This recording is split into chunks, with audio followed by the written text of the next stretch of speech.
Hello friends, कैसे हैं आप लोग। मुझे उम्मीद है कि आप सभी लोग अच्छे होंगे। और आज हम लोग बात करेंगे ट्रांसलेशन कि ट्रांसलेशन क्या होता है, ट्रांसलेशन का परिभाषा क्या होता है। क्योंकि ट्रांसलेशन पढ़ने से पहले हम लोग को जानना जरूरी है कि ट्रांसलेशन क्या है, ट्रांसलेशन किसे कहते हैं, ट्रांसलेशन का परिभाषा क्या है और ट्रांसलेशन में क्या क्या चीज़ मिलकर बनता है। ये इस चीज़ विषय में बात करेंगे, ठीक है। और दोस्तों, मैं आप लोग से एक बात और कह देना चाहता हूं कि हो सकता है कि थोड़ा वीडियो में आवाज़ आ सकती है बाहरी, क्योंकि ऐसे जगह पर हम लोग वीडियो बना रहे हैं कि थोड़ा मोड़ा आसपास की आवाज़ आ सकती है, तो इसके लिए माफ़ कीजिएगा, ठीक है। और मैं प्रयास करूंगा कि आवाज़ ना आए। तो सबसे पहले अब देख लेते हैं हम लोग ट्रांसलेशन का परिभाषा क्या है, ट्रांसलेशन किसे कहते हैं। तो इसका परिभाषा हो जाएगा, आप लोग देख रहे हैं कि यहाँ पे लिखा गया है कि हिंदी के वाक्यों से अंग्रेजी के वाक्य बनाना तथा अंग्रेजी के वाक्यों से हिंदी के वाक्य बनाने की प्रक्रिया को ट्रांसलेशन कहते हैं, यानी अनुवाद कहते हैं, ठीक है। ट्रांसलेशन का हिंदी अनुवाद होता है। यानी कहने का मतलब है कि मान लीजिए कोई सेंटेंस है, वो हिंदी में है, तो उस हिंदी के वाक्य को अंग्रेजी में बदल रहे हैं, ठीक। और अंग्रेजी में कोई वाक्य दिया है तो उस अंग्रेजी के वाक्य को हिंदी में बदल रहे हैं, तो इस प्रक्रिया को हम लोग कहते हैं ट्रांसलेशन। हिंदी के वाक्य को अंग्रेजी में बदलना, अंग्रेजी के वाक्य को हिंदी में बदलने की क्रिया को ट्रांसलेशन या अनुवाद कहते हैं, ठीक। तो ये रहा अनुवाद का परिभाषा। लेकिन इसमें बात करेंगे कि क्या चीज़ मिलकर एक सेंटेंस बनता है, क्या क्या चीज़ों की आवश्यकता होती है कि एक सेंटेंस का या एक अनुवाद बनता है। तो देख लेते हैं। सबसे पहले इसमें आता है सब्जेक्ट। बिना सब्जेक्ट का कोई भी सेंटेंस नहीं बनेगा। सब्जेक्ट रहेगा यानी कि कार्य करने वाला जो रहेगा तभी कोई सेंटेंस बनेगा। और दूसरे नंबर पर आ रहा है वर्ब, क्रिया। बिना क्रिया का कोई सेंटेंस नहीं होता है। जब तक उसमें क्रिया नहीं होगा तब तक वो सेंटेंस पूरा नहीं होगा, उसमें क्रिया रहना जरूरी है। और तीसरे नंबर पर आता है ऑब्जेक्ट। तो ऑब्जेक्ट कोई सेंटेंस में रहता भी है और नहीं भी रहता है, तो इससे कोई ज़्यादा फर्क नहीं पड़ता है। लेकिन ये भी ज़रूरी है, कोई ऐसा सेंटेंस है जिसमें ऑब्जेक्ट नहीं भी रहता है तभी पूरा है। लेकिन सब्जेक्ट और वर्ब की बहुत ज़्यादा ज़रूरत है। तो इसमें सबसे पहले हम लोग देख लेते हैं सब्जेक्ट यानी कर्ता, इसका परिभाषा क्या है। तो इसका परिभाषा में हम लोग देख ले रहे हैं कि वाक्य में जो कार्य करने वाला होता है या जिसके विषय में कुछ कहा जाता है उसे सब्जेक्ट यानी कि कर्ता कहते हैं।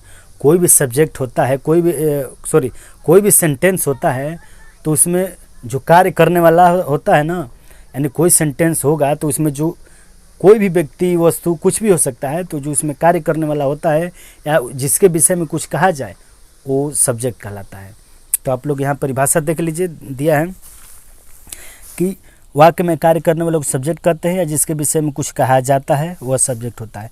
लेकिन बात ये ध्यान दीजिएगा कि कोई भी सेंटेंस दिया रहेगा तो या तो सब्जेक्ट के विषय में हम लोग कुछ कहेंगे या उस सेंटेंस में कोई करता होगा वो काम करेगा। जैसे मान लीजिए दिया है कि Ram has a book, Ram के पास किताब है, तो हम लोग क्या कह रहे हैं, राम के विषय में यानी कि बता रहे हैं।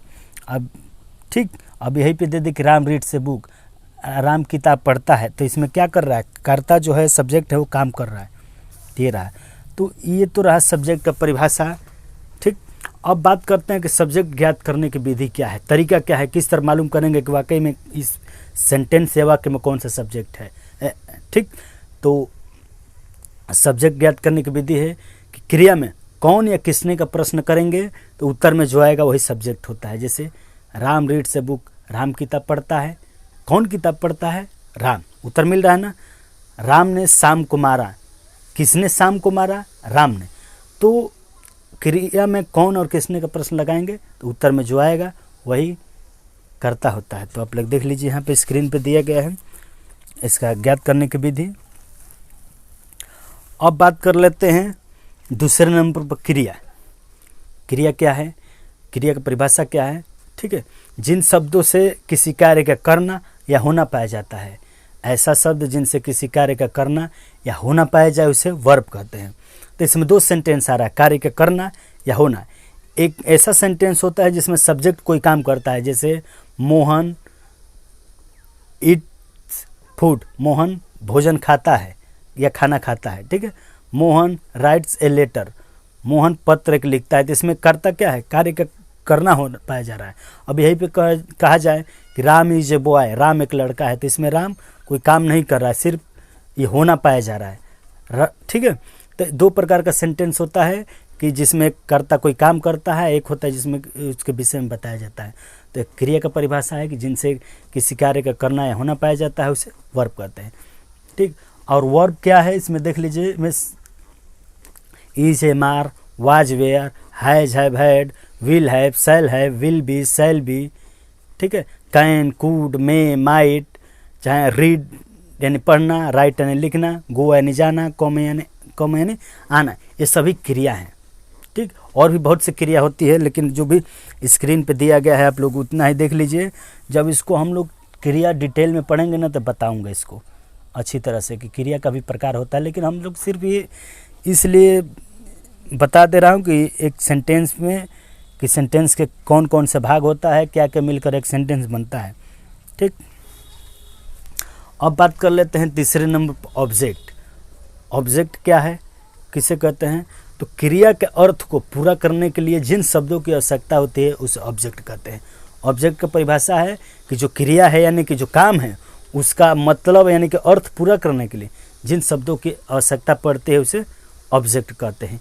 तो ये तीन देख लीजिए आप, सेंटेंस है, पार्ट्स ऑफ सेंटेंस है, मतलब इन तीनों चीज़ों से मिलकर एक सेंटेंस बनता है। इसके बिना कोई भी सेंटेंस नहीं बन सकता है, विशेषकर सब्जेक्ट और वर्ब के बिना, ठीक है। ऑब्जेक्ट नहीं भी रहेगा तो कोई बात नहीं है, लेकिन इसकी भी बहुत ज़रूरी है।